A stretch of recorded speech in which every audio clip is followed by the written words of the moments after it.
Dumal-dumal ang sinapit ng rider na ito na magde-deliver lang sana ng pagkain sa Pasay City Biyernes ng gabi. Duguan at nakabulagta na siya sa harap ng nakatumba niyang motorsiklo nang datnan ng mga otoridad. Sa bahaging ito ng Barangay 190 Zone 20 sa Pasay City, pinagbabaril umano ng 3 suspect ang 31 anyos na delivery rider.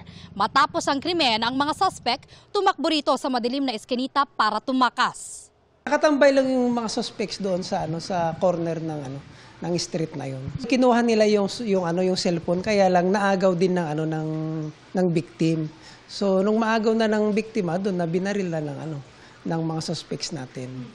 Nakuhanan din ng CCTV ang unang pagtakas ng 2 suspect na ito.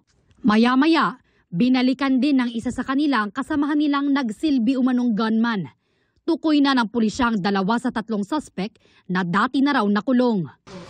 Bali itong mga suspects natin, nahuli na natin yung 2 sa noong 2019. May kaso silang illegal possession of firearms at saka illegal possession of drugs. Malamang hindi rehistrado yung baril na ginamit.